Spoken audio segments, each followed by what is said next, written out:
Kula nuwun sedulur, dimanapun panjenengan berada dan kapanpun panjenengan nonton video ini, semoga panjenengan selalu diberikan kesehatan, keselamatan, rezeki yang berlimpah dan dijauhkan dari mara bahaya. Rahayu, rahayu, rahayu ingkang sami pinanggih.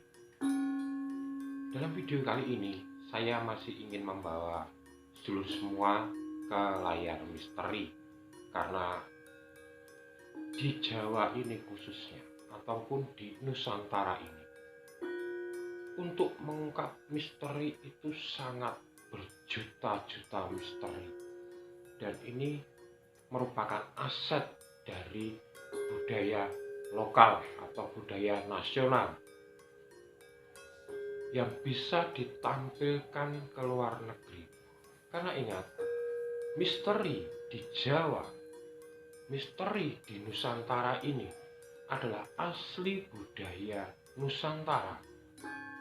Sedangkan kalau di luar negeri, terutama di Eropa, mereka mencari budayanya, bagaimana mereka untuk menggali budaya aslinya agar dijadikan ikon budaya bagi negara tersebut. Sedangkan di Indonesia sendiri, budaya itu sudah banyak sekali. Tinggal kita merawat dan menampilkannya secara luas, sehingga umat di dunia pada tahu, pada mengerti kalau Nusantara ini memang punya budaya yang banyak sekali dan beragam, dan itu asli dari leluhur Nusantara. Nah, untuk kali ini panjenengan akan saya bawa ke Pasar Patok yang letaknya di Jalan Jogonegaran.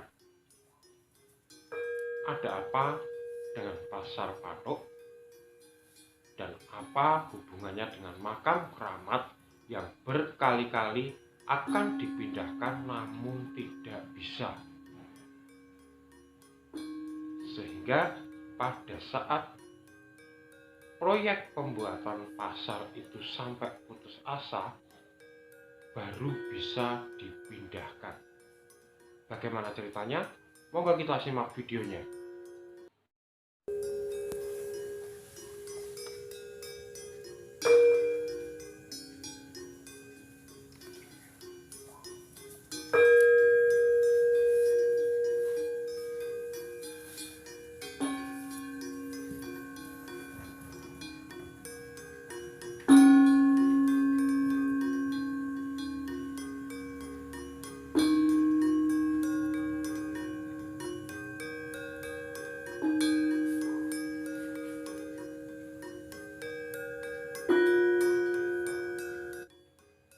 Baik sedulur, kalau kita menelusuri Jalan Jogonegaran dari selatan, atau lebih tepatnya dari Jalan Bayangkara, kemudian sampai perempatan lalu ke utara, pas ujung itu ada belokan masuk ke Jalan Jogonegaran, maka pojok itu ada yang namanya Pasar Patok. Dan jarang sekali yang mengetahui bahwa di sudut utara Pasar Patok itu ada makam keramat. Menurut cerita dari sesepuh, bahwa Pasar Patok itu dulunya adalah gedung bioskop bernama Gedung Bioskop Patok. Mengingat bahwa Patok itu dulu tempat asrama tentara Belanda, yang sekarang asrama Tangsi, itu digunakan oleh teman-teman Polda DIY untuk asrama dan samsat serta berkegiatan.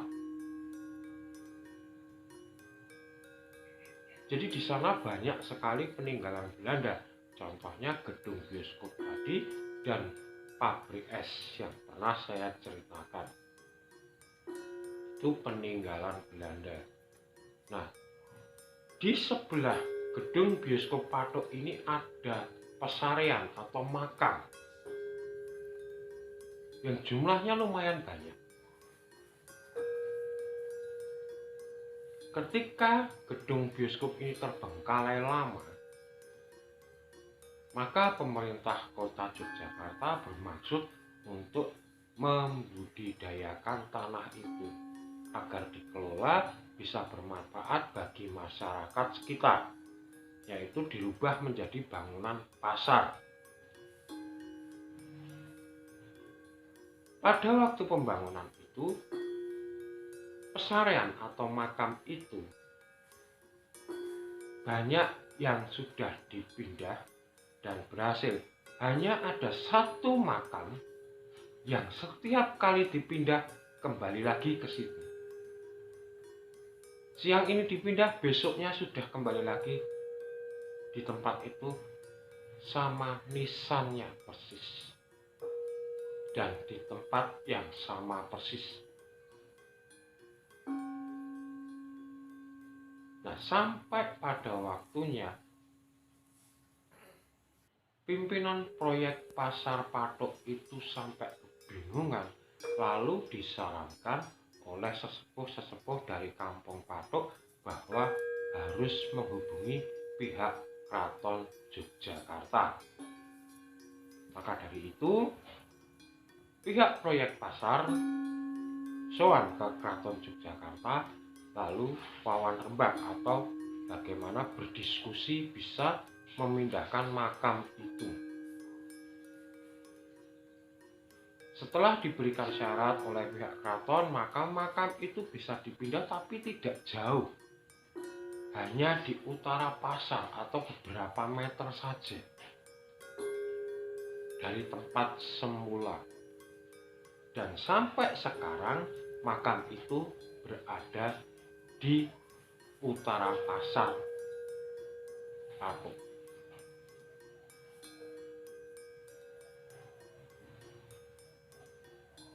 Nah, ini sebagai contoh dari kita manusia-manusia modern bahwa kalau ingin membangun jangan sembarangan memindahkan pesarean, karena banyak sekali kejadian pesarean yang tidak mau dipindah. Jadi jangan sembarangan, jangan asal. Baik, kita kembali lagi ke makam keramat. Lalu siapakah sebenarnya leluhur kita yang berada di makam keramat tersebut? Kalau kita melihat dari tulisan di makam itu, di situ tertera sebuah nama Irodipo.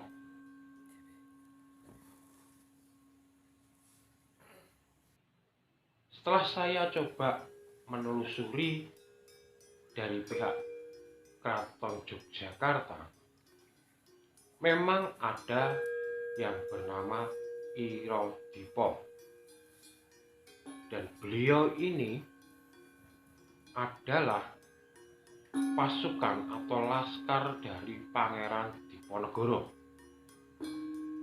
Bahkan beliau ini salah satu dari 9 mata-mata atau telik sandi dari Pangeran Diponegoro. Jadi Kiai Irodipo ini adalah telik sandi laskar Pangeran Diponegoro. Namun karena sebuah pengkhianatan, maka beliau tertangkap Belanda dan dibunuh. Inilah kejamnya pengkhianatan. Ada sisi positif yang diambil dari Kiai Irodipo bahwa beliau mengorbankan diri sampai titik darah penghabisan, dipersembahkan hidupnya untuk junjungannya yaitu Pangeran Diponegoro. Jadi ketika menjalankan tugas, beliau tidak ragu-ragu, tidak takut, dan pemberani, setia, dan jujur. Nah, di samping itu, Beliau ini orangnya sangat sakti, mempunyai kodam pendamping macan, sehingga sekarang simbol macan itu berada di depan makamnya persis, dan punya pendamping kodam-kodam lainnya disimbolkan dalam patung-patung yang ada di depan makam beliau persis. Sampai sekarang masih terawat dan terjaga. Nah, di sisi lain, beliau ini seorang penunggang kuda yang handal dan pemelihara kuda. Pada saat perang perjuangan Pangeran Diponegoro, maka yang merawat kuda serta melatih kudanya adalah beliau. Maka dari itu, beliau paham betul tentang kuda. Nah, di sini yang membuat keanehan-keanehan sering terjadi, terutama yang berhubungan dengan kuda. Sampai sekarang juga masih sering terjadi.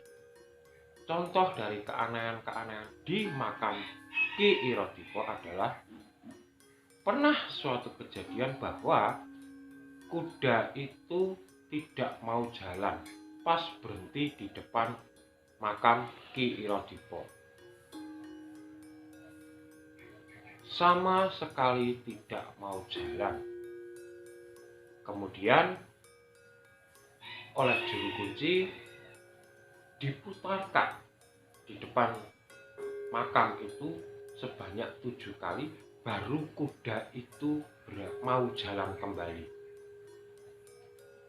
Itu yang pertama, dan sering terjadi. Yang kedua, tiba-tiba kuda itu pas di depan makam keramat itu mengamuk, lalu berlari sekencang-kencangnya, kemudian sampai menabrak toko, di mana toko itu ternyata ada patung kudanya. Ini juga sering terjadi, tiba-tiba kuda tidak ada alasan apapun mengamuk dan berlari sekencang-kencangnya.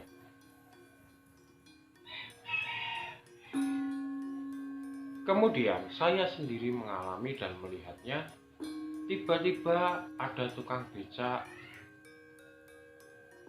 dari mengantar penumpang terjatuh di makam itu dan meninggal dunia. Itu bukan hanya 1-2 kali terjadi, tapi sering.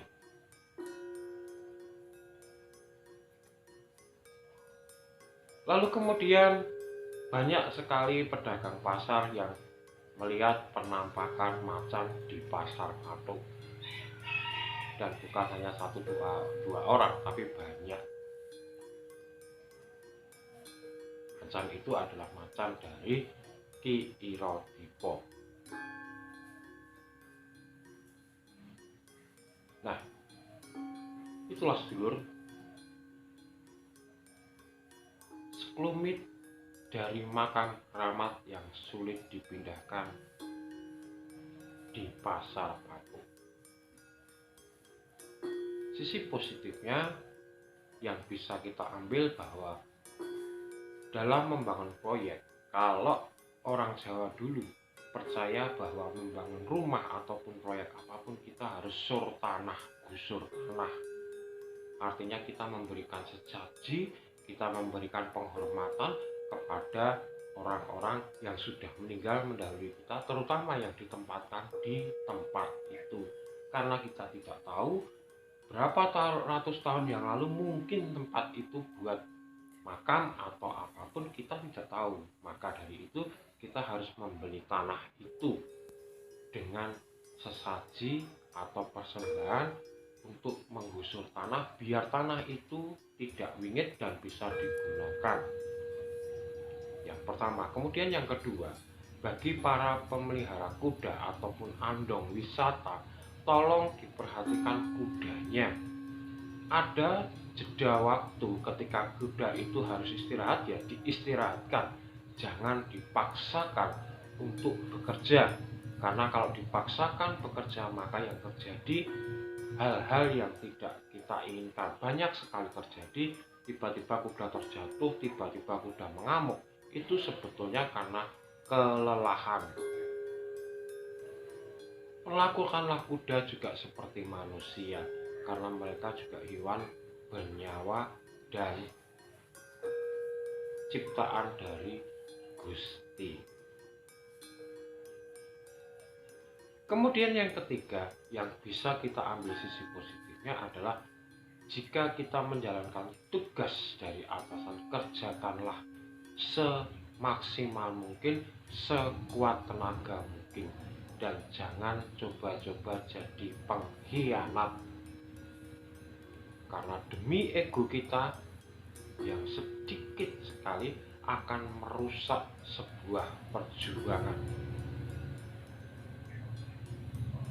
Apalagi mangro, mendua, tidak akan ada yang berhasil ketika orang itu sudah mulai mendua. Terima kasih, semoga ada manfaat yang bisa diambil dari video saya ini. Dan kalau ada salah kata, saya mohon maaf yang sebesar-besarnya. Tetap selalu dukung channel ini agar terus berkembang. Terakhir kata, saya Tubagus Purnama dari Yogyakarta mengucapkan Rahayu, Rahayu, Rahayu. Matur nuwun.